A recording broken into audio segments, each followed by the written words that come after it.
Ricky, I'm going to miss you. Apparently, you're the only one in Casablanca who has even less scruples than I.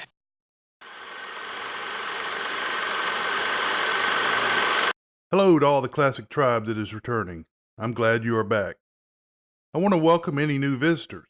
As a technical note, references and citations are listed for each show on the site at classicmovierev.com.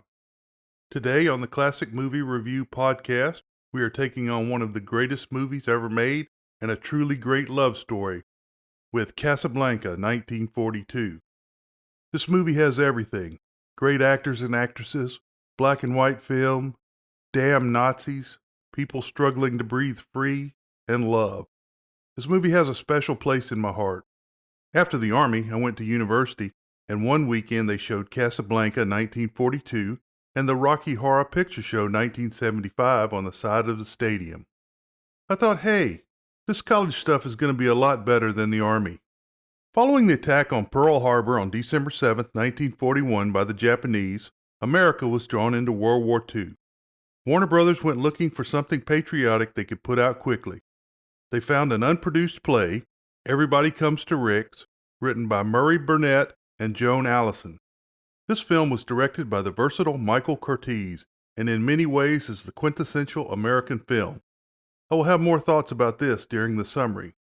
This film has a strong 8.5 rating on imdb.com. This film also has a 98% rating on the Tomato Meter and a 95% audience approval on RottenTomatoes.com. The movie is included in 1001 Books You Must See Before You Die, 7th edition, edited by Ian Hayden Smith and Stephen J. Schneider. It is also number 3 on the great film critic Roger Ebert's Great Movies list. The film is currently second on the AFI.com 100 Years, 100 Movies list, behind Citizen Kane 1941 and ahead of The Godfather 1972.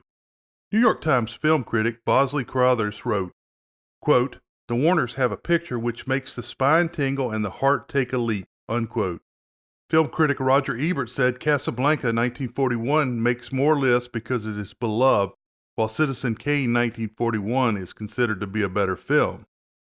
Ebert continued that while individual elements of the film can be criticized, he has never seen a negative review of the film. This film was nominated for 8 Oscars, winning 3 in 1944. They are nominated: Best Actor in a Leading Role, Humphrey Bogart; Best Actor in a Supporting Role, Claude Rains; Best Cinematography, Black and White, Arthur Edson; Best Film Editing, Owen Marks; Best Music, Scoring of a Dramatic or Comedy Picture, Max Steiner. Winners: Best Picture; Best Director, Michael Curtiz; Best Writing Screenplay, Julius J. Epstein, Philip G. Epstein, and Howard Koch. So let's get to the actors, many of which are returning. Actors. Right, and I'm a Shakespearean actor. Humphrey Bogart led the show as American expatriate Rick Blaine. The great Humphrey Bogart was covered in Sahara, 1943. Paul Henreid was very good as resistance leader Victor Laszlo. He was covered early in his career in Goodbye, Mr. Chips, 1939. Claude Rains was one of the high points of the movie as Captain Louis Renault. This versatile actor was first covered in The Wolfman, 1941. Sidney Greenstreet as Signor Ferrari and Peter Lorre as Ugarte were both covered in The Maltese Falcon, 1941. John Quallen played Resistance Man Berger. Quallen was covered in The Man Who Shot Liberty Valance, 1962. Ingrid Bergman is amazing in this film. She fits in well as Ilsa Lund, playing a refugee from the Nazis and a woman that is torn between 2 men. Bergman was born in Sweden in 1915 as a half Swede, half German. By the time she was 12, both her parents were dead and she was sent to live with an uncle. Around the time she finished school, she became interested in acting and had an uncredited non-speaking role in Landskamp 1932. Around the age of 18, she began studying at the Royal Dramatic Theatre School in Stockholm, but soon decided she did not want to act on stage. 3 years later, in 1935, she got her next acting role. She continued in several more movies before appearing in Intermezzo, 1936. This film was seen by David O. Selznick, and it was not long until she signed a contract with United Artists. Intermezzo 1936 was remade as Intermezzo, A Love Story 1939, and Bergman was on her way to stardom. She made a couple of more films in Sweden before returning to the U.S. She made 3 movies that were released in 1941, including a version of Dr. Jekyll and Mr. Hyde in 1941. However, it was the World War II quickie that made her a star, with Casablanca 1942, co-starring with Humphrey Bogart, Paul Henreid, and Claude Rains, and that made the public love her. Her career was a model path from then on out. She received an Oscar nomination for Whom the Bell Tolls, 1943. She was in Gaslight, 1944, a movie title that was added to the English language, and for which she received a Best Actress Oscar. She made Spellbound, 1945, and The Bells of St. Mary's, 1945, the latter of which gave her a 3rd Oscar nomination. She was in the Alfred Hitchcock-directed Notorious, 1946, fighting Nazis in South America and co-starring with Cary Grant and Claude Rains. For playing Joan in Joan of Arc, 1948, she received a 4th Oscar nomination. In 1949, while in Italy working on Stromboli, 1950, she met and fell in love with Roberto Rossellini. She left her husband and the scandal hurt her career in the U.S., but only for a short time. In 1956, she starred in Anastasia as the last survivor of the Russian Tsars. She continued to make films during the 1960s and 1970s, which gave us Autumn Sonata, 1978, where she was again nominated for an Oscar. She did an amazing job playing Golda Meir in the television miniseries A Woman Called Golda, 1982, for which she won an Emmy. However, she passed away before the show aired. She died in 1982 at the age of 67.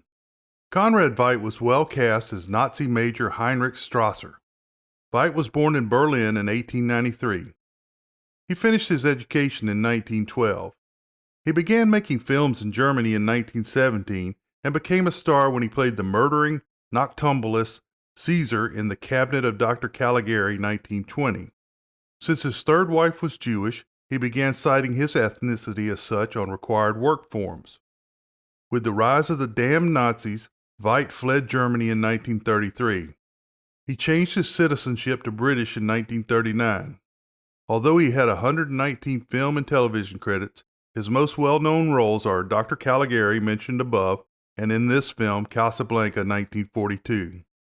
He died early in 1943 at the age of 50.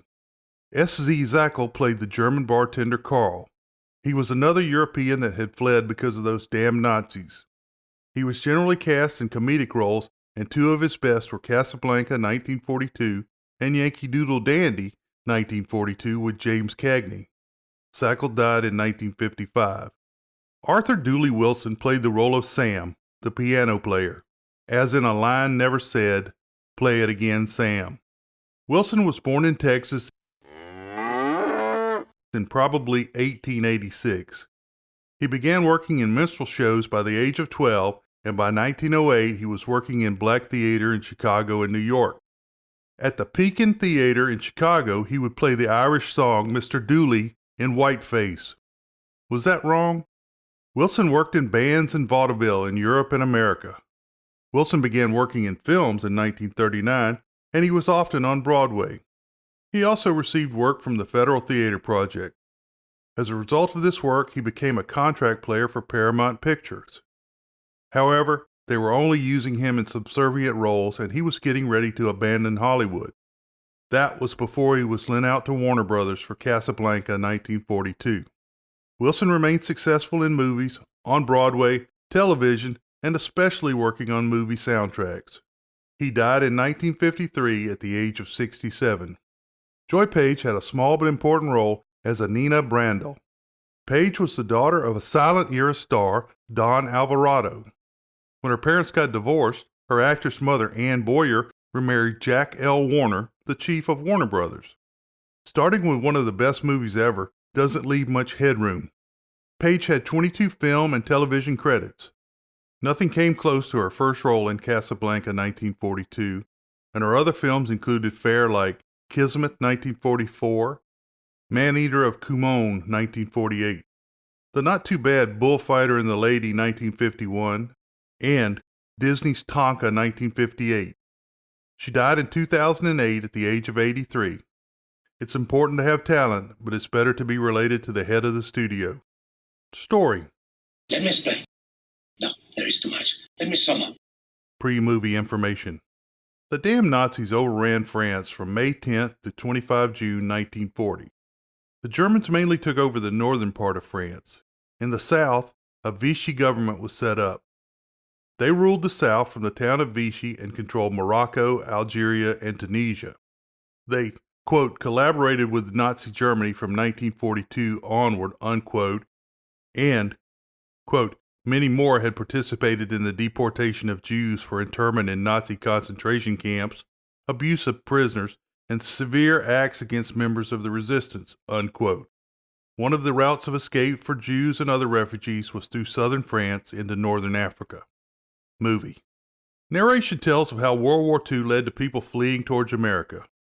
This put many on a path that led to the city of Casablanca in French Morocco. From Casablanca, they could get a letter of transit, a completely made-up plot device, and they could travel to Lisbon, Portugal, and then to England or America. Of course, it only works if you don't run out of money or get arrested by the local police.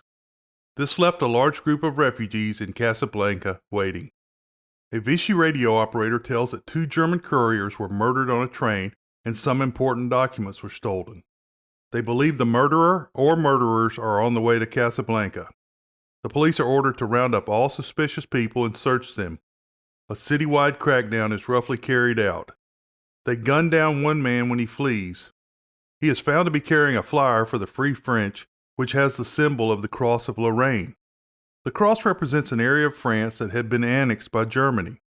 It is also the same design that was on the team ring worn by Thomas Magnum, Tom Selleck, T.C., Robert Mosley, and Orville Rick Wright, Larry Manetti, as well as other members of the Vietnam combat team in Magnum P.I. 1980 through 88.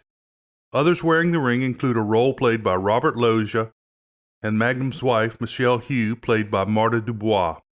Rick, for a time on the show, ran a bar called Rick's Place, and he was affiliated with a gangster named Ice Pick, played by Alicia Cook Jr. So long story short, this was all done as an homage to this film and other film noir classics. The riffraff are herded into a police station, and a waiter tells that a few beautiful women are arrested for Captain Louis Renault. When a plane flies over, all the refugees stop to look. The plane passes over Rick's Café American. On the incoming plane is Nazi Major Strasser, Conrad Veidt. He is introduced to Captain Louis Renault, Claude Rains, police prefect of Casablanca. Louis takes a dig at the Nazi, welcoming him to free France. Strasser is worried about the stolen letters of transit. Louis says the killer will be at Rick's tonight, as everybody comes to Rick's. This phrase being the title of the play that the movie is based upon. That night, a great mix of people are pouring into Rick's, where Sam, Arthur Dooley Wilson, is singing and playing the piano. People are bored, plotting, selling valuables under the nose of the Nazis and French. There are gambling tables being run in the back room.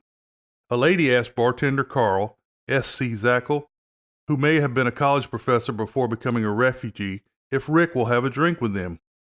Carl says that Rick never drinks with the customers. The hand of Rick Blaine, Humphrey Bogart, is shown signing a check. The date is December 2nd, 1941.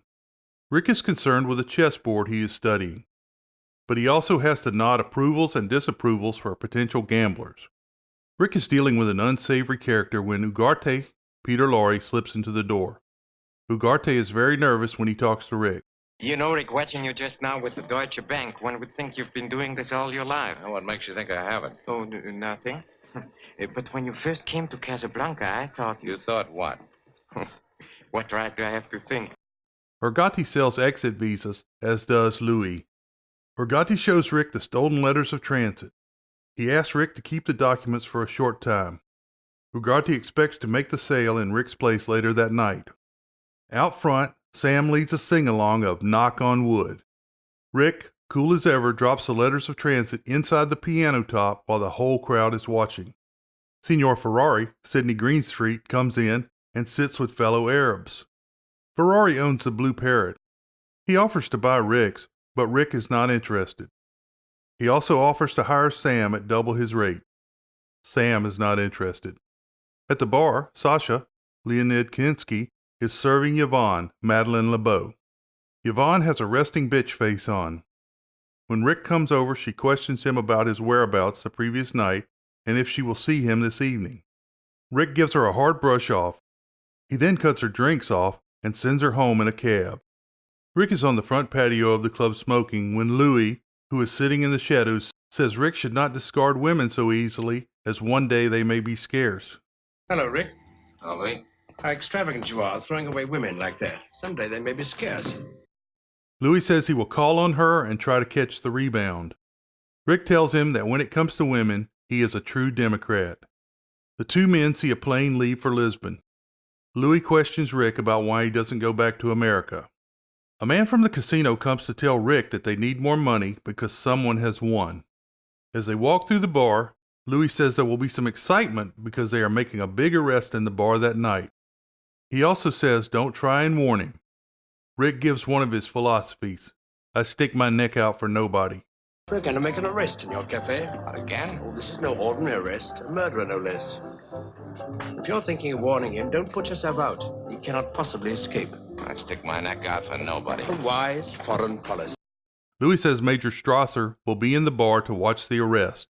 Rick asks why the Nazi is really here, and Louis tells him that Victor Laszlo is coming to Casablanca. Rick is impressed because Laszlo has escaped from the Nazis and is important to the resistance. Louis says the man is traveling with a woman and will be looking for 2 exit visas and that he must not be allowed to leave Casablanca. Rick has never engaged in the visa business, although many are sold in his bar. Louis thinks Rick is a sentimentalist because he has fought on the losing side of 2 struggles for freedom and would like to help Laszlo. Louis posts guards at the door and goes to join Major Strasser. 2 French police go to the roulette table to arrest Ugarte. They allow him to cash in his chips. He makes a break and shoots a couple of French policemen. Ugarte runs to Rick and begs for help, but there is nothing that can be done. The police drag Ugarte away. Louis invites Rick to sit down. In response to the Nazis, Louis says he takes what comes. Major Strasser is one of the reasons the Third Reich enjoys the reputation it has today. You repeat Third Reich as though you expected there to be others. Well, personally, Major, I will take what comes. Strasser questions Rick about his background. Rick is evasive. Do you mind if I ask you a few questions? Unofficially, of course. Make it official if you like. What is your nationality? I'm a drunkard. And that makes Rick a citizen of the world. I was born in New York City, if that'll help you any. Are you one of those people who cannot imagine the Germans and their beloved Paris? Not particularly my beloved Paris. Can you imagine us in London? When you get there, ask me. Diplomatist. How about New York? Well, there are certain sections of New York, Major, that I wouldn't advise you to try to invade. They mention that Rick cannot return to America for some reason. Victor Laszlo, Paul Henreid, and Ilsa Lund, Ingrid Bergman, enter the bar and are seated. Sam looks at Ilsa and has a distressed look on his face. Berger, John Quallen, who is at the bar, perks up when he sees Laszlo. Laszlo is looking for Agate so they can buy the letters of transit, and Ilsa is very nervous. Berger comes to the table pretending to sell a ring. However, the ring has the Cross of Lorraine, meaning Berger is with the resistance. Louis comes to introduce himself to Laszlo and Ilsa. Ilsa asks about Sam, and Louis tells her that he came from Paris with Rick. Strasser comes over and has a hostile conversation. Laszlo only recognizes Louis' authority. Laszlo goes to talk to Berger while Strasser and Louis watch. Berger tells that Agate has been arrested. He also tells that there is a resistance meeting the next night. Ilsa asks that Sam be brought to her table. Ilsa is happy to see him, but she is very tentative. Ilsa asks for some old songs, and Sam begins playing while they talk. Finally, Sam says to leave Rick alone because she is bad luck for him. She says, "Play it for me for old time's sake, Sam." He demurs. She then utters the 28th ranked line according to AFI.com. "Play it, Sam. Play as time goes by." She finally starts humming the tune. Sam begins playing and singing. Ilsa is remembering a pastime as she listens to the song. Rick hears the song playing and says, "Sam, I thought I told you never to play." Sam nods his head towards Ilsa, and Rick looks like someone hit him with a bat. Louis starts introducing Rick to Laszlo and Ilsa, when she says, "I already know Rick." Laszlo asks Rick to join them for a drink, and Louis says Rick never, but then Rick says, "I will." Louis is amazed. Rick and Laszlo respect each other very much. Ilsa asks Rick if he remembers the last time they met. He does, and says it was on the day the Germans marched into Paris. He says he remembers every detail. Quote, "The Germans wore gray and you wore blue," unquote. How nice, you remembered. But of course that was the day the Germans marched into Paris. Not an easy day to forget. No. I remember every detail. The Germans wore gray, you wore blue. Which I consider one of the greatest digs ever, even though it's not on the AFI.com list. Ilsa says she put the blue dress away and will wear it again when the Germans march out of Paris. Laszlo says it's late and they must go. Rick picks up the tab and Louis is still impressed. On the way out, Ilsa talks about how well Sam can play as time goes by. Louis puts Laszlo and Ilsa in a cab. He stands in the dark smoking and thinking. Just a thought here. Did Louis concoct his plan at this early stage? That night, Rick gets drunk out of his mind. Sam comes in to check on him, but Rick is cranky. Rick says he knows she's coming back. A little shadowing of the future as Rick talks about it being December 1941 and people all over America are asleep, as in asleep to the coming threat. Rick utters the 67th greatest movie line according to AFI.com, quote, "Of all the gin joints in all the towns in all the world, she walked into mine," unquote. Rick tells Sam, quote, "You know what I want to hear. You played it for her. You can play it for me. If she can stand it, I can. Play it," unquote. Sam tries not to play the song, but finally does. As Rick listens, he remembers Paris in June before those damn Nazis got there. He and Ilsa are happy and in love. They agree not to ask each other about their past. When making a toast, Rick utters the 5th greatest line in movies according to AFI.com, quote, "Here's looking at you, kid," unquote. This line was ad-libbed for this movie, but it was used in an earlier movie by Bogart, Midnight 1934. At one point, Ilsa tells him that the man she was involved with has died. Those damn Nazis begin closing in on Paris. Rick hears the news and knows it will be less than a week before they take the city. In Paris, Sam is playing as time goes by while Ilsa and Rick drink. Realizing that the Germans are coming, the three decide to take a train south away from the Nazis. Ilsa is acting strange and a little misty. She says she will meet him before the 5 p.m. train. Rick and Sam are waiting until the last minute to get on the train. Ilsa is a no-show. Sam brings a message from Ilsa that was left at the hotel. She says she cannot go with him or ever see him again, but she loves him. Sam guides the broken Rick onto the train. In current time, Rick is still drinking when Ilsa comes in, as he knew she would. Rick is fairly hostile. She asks to tell a story. She says she came to Paris and met a very important man. She continues, and Rick interrupts her with the 2nd greatest diss line, quote, "I've heard a lot of stories in my time. They went along with the sound of a tinny piano in a parlor downstairs. Mister, I met a man once when I was a kid." They'd always begin, unquote. I heard a story once. As a matter of fact, I've heard a lot of stories in my time. They went along with the sound of a tinny piano playing in the parlor downstairs. Mister, I met a man once when I was a kid. It always begins. After uttering this line that impugns her integrity, Rick asks Ilsa if there were other men and their order. She quickly walks out. The next morning, Strasser tells Louis that Rick has the letters. Louis says if he does, he is much too clever to let them be found in a search. Strasser says Rick seems like another blundering American. Louis responds with, "Be careful, I was with them when they blundered into Berlin in 1918. If Rick has the letters, he's much too smart to let you find them there. You give him credit for too much cleverness. My impression was that he's just another blundering American. We mustn't underestimate American blundering. I was with them when they blundered into Berlin in 1918. Louis' reference to the Great War is incorrect, as the Allied forces didn't conquer German territory before the armistice was signed. Laszlo and Ilsa show up at the police station. Strasser is snotty. Ilsa is wearing the greatest hat and dress ever.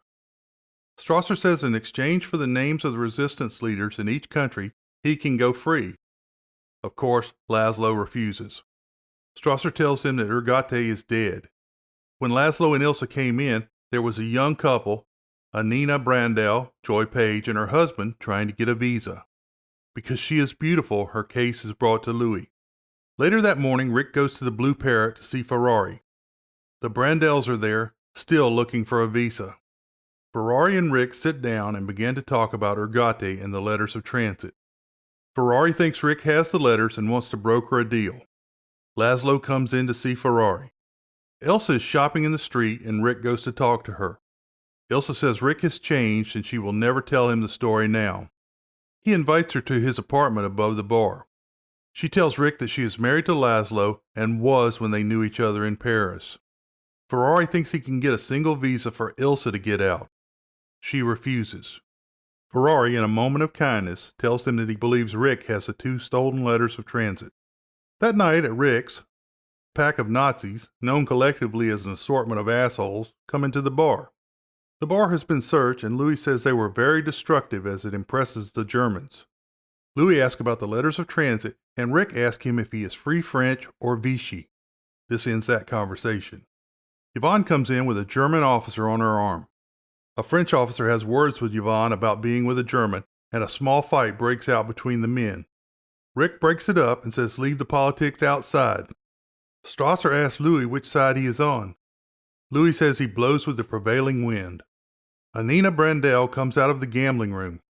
Her husband has tried to win the money they need at the gambling tables and is losing badly. She tells her problem to Rick and asks if Louis would keep his word. They have been married for 8 weeks. Louis will give them exit visas in exchange for sex with the girl. Rick verifies that Louis has always kept his word. She says she is willing to do it because she loves her husband so much. Rick comments that no one ever loved him that much. She then asks Rick about the ethics. Rick beats a hasty retreat. Rick meets Laszlo and Ilsa coming through the door. Ilsa is pretty cold to Rick. He has Sam play as time goes by. Rick goes into the gambling room and tells Anina's husband to bet on 22. He wins big, and Rick says to let it ride. He wins again, and Rick tells him to cash in and not to come back. So are you sure this place is honest? Honest? As honest as the day's long. Carl and Sasha are proud of Rick. Anina kisses him, and Louis is shocked at the loss of the woman. Anina and her husband try to pay Louis for the visa in the bar. He tells him to come to the police station in the morning. The man says he will be there at 6, and Louis says, quote, I'll be there at 10, in another great line. Come to my office in the morning. We'll do everything businesslike. We'll be there at 6. I'll be there at 10. Louis then calls Rick a rank sentimentalist. Louis says he will be in the next night with a beautiful blonde and he will be very happy if she loses. Laszlo comes to Rick and asks to talk in private. Laszlo tries to appeal to Rick's patriotic nature and it doesn't work. Laszlo offers 200,000 francs and Rick says he wouldn't sell the letters of transit to him for 3 million francs. When Laszlo asks why, Rick tells him to ask his wife. They are interrupted by some loud Nazis, including Strasser playing Sam's piano and singing The Watch on the Rhine. Louis and Rick exchange a long glance. Laszlo goes down to the orchestra and asks them to play La Marseillaise, which was written in 1792 about another war between France and Germany, and the original translation of the name was War Song for the Rhine Army. Now we'll go on a little aside. I like to make predictions and I'm fairly accurate. However, one of my biggest misses was saying that when those two Germanys got back together in 1990, it wouldn't be long until they attacked France and captured Paris. Alas, I was wrong. The band leader looks at Rick and Rick gives the nod, letting politics into the bar. After filming had concluded, Humphrey Bogart was called back in and was shot standing in the middle of the bar and nodding. He didn't know why at the time, but it turned out to be for this scene. The Nazis are drowned out by the more up-tempo song, losing what is possibly the first international rap battle. Strasser is mad as a wet hen and orders Louis to shut the bar down. Louis orders the bar closed. When Rick asks why, in another great line, Louis says, quote, I'm shocked to find that gambling is going on in here, unquote. The roulette dealer brings Louis his winnings. Everybody is to leave here immediately. This cafe is closed until further notice. Clear the room at once. close me up? On what ground? I'm shocked to find that gambling is going on in here. You're winning, sir. Oh, thank you very much. Everybody out at once. Ilsa and Laszlo go back to the room and are still being followed. Laszlo decides to go to the resistance meeting anyway. Laszlo tells Ilsa that Rick said to ask her why he won't sell. She says she has nothing to tell her husband. Ilsa leaves right after her husband and goes to Rick's apartment. Rick goes over the books with Carl before going upstairs. Rick is surprised to find Ilsa in his room. Rick cannot be persuaded to sell the letters of transit. Ilsa pulls a gun and demands the letters. Rick calls her bluff and she won't shoot. Ilsa falls into Rick's arms and says she is still in love with him. It cuts to Ilsa telling the story of how she was married to Laszlo when he was captured and sent to a Nazi concentration camp for his resistance work. She got a message that Laszlo had been killed trying to escape. Just as she and Rick were getting ready to leave Paris, she received word that Laszlo was still alive. That is why she did not meet Rick at the train station. Ilsa says she is so confused that Rick will have to do the thinking for all three of them. So Ilsa believes she will stay behind with Rick and Laszlo will leave Casablanca. Apparently, the resistance meeting was raided and the men scattered. Rick hears Carl and Laszlo come into the bar below his room. Rick brings Carl upstairs to take Ilsa home. Rick goes down to talk to Laszlo. Laszlo psychoanalyzes Rick and tells him he is aware of Rick and Ilsa's love affair. Laszlo asks Rick to take Ilsa away. The police break in the front door and arrest Laszlo. In the morning, Rick goes to see Louis about getting Laszlo out of jail. Louis says he believes Rick has the letters. Finally, Rick says he has them and will be willing to leave on the last plane that night with Ilsa. Rick says he is worried that they may be illegally detained. He then proposes that he let Laszlo out and arrest him again that night trying to obtain the letters, which would be a much greater charge. Louis is ecstatic, saying another great line, quote, "Ricky, I'm going to miss you. Apparently, you're the only one in Casablanca that has even less scruples than I," unquote. Ricky, I'm going to miss you. Apparently, you're the only one in Casablanca who has even less scruples than I. Rick goes to the Blue Parrot and sells his bar to Ferrari. Rick takes care of Sam, Carl, and Sasha. That night at the bar, Rick has the letters of transit. Louis shows up first. He tells Louis that the letters were hidden in the piano, even during the rap battle. Louis goes to Rick's office to wait.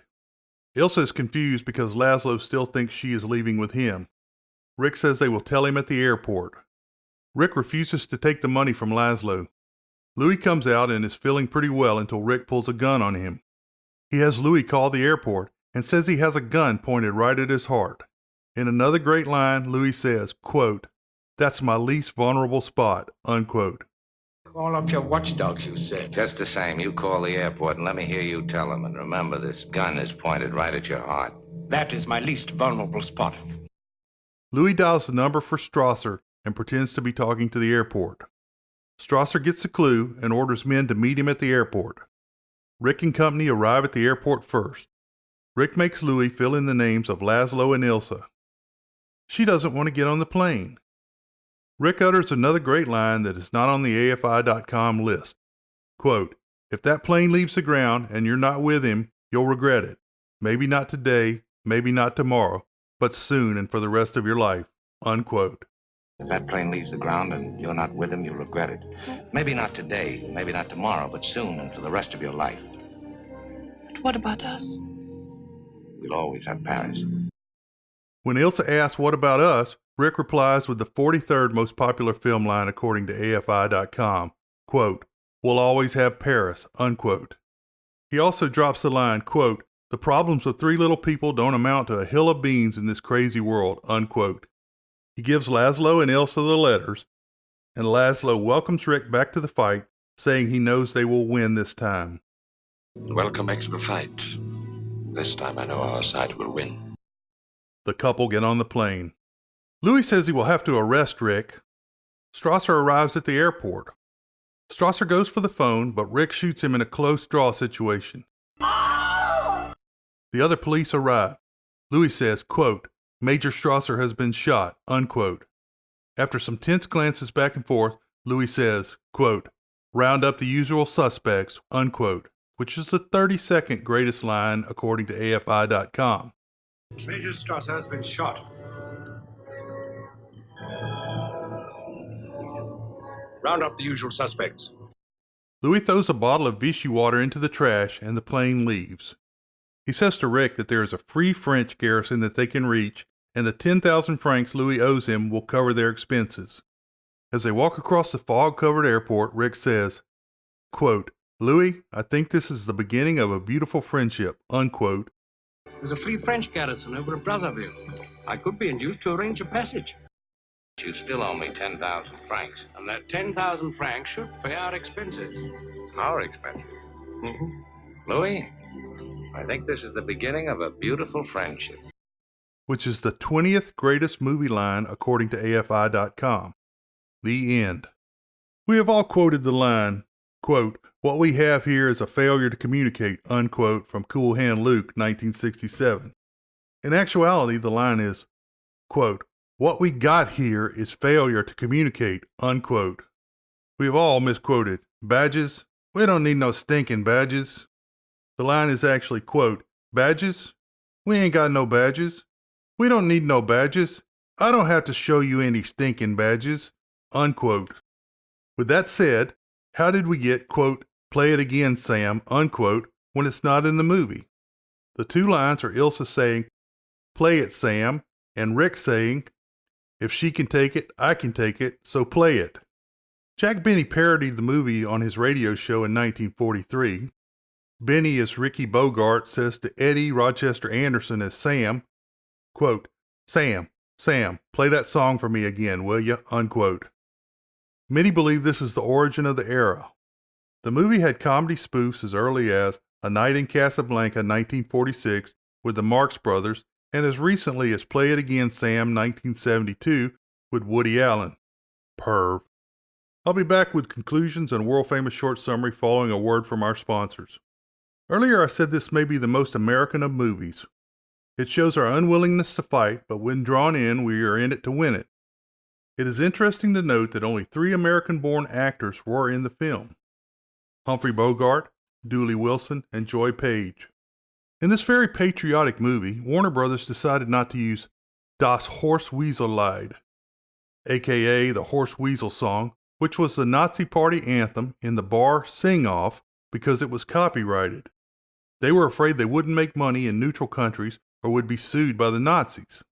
So for maximum profitability, the song was changed to Die Watch am Rhein, aka the Watch on the Rhine. Horse Weasel was a Nazi brown shirt and wrote the song to provoke the communists into attacking. Nice people. During the singing of La Marseillaise, many of the actors can be seen with tears in their eyes. This is not only good acting, it is true emotion.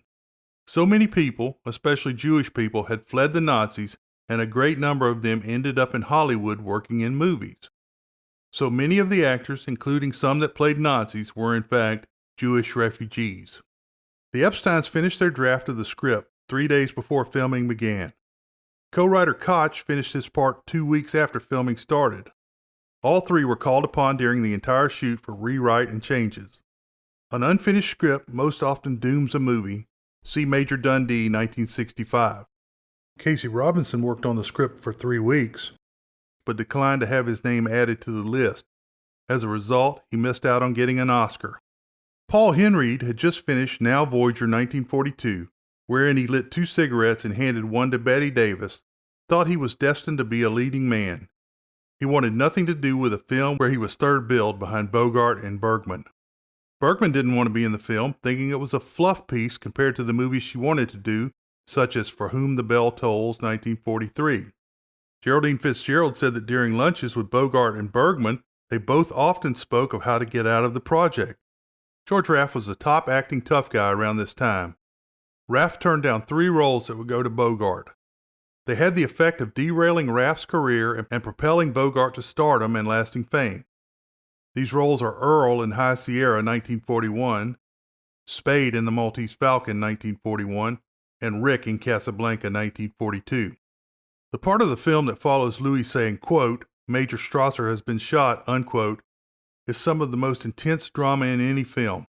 As the director cuts from face to face, the tension builds until Louis resolves it with, quote, round up the usual suspects, unquote.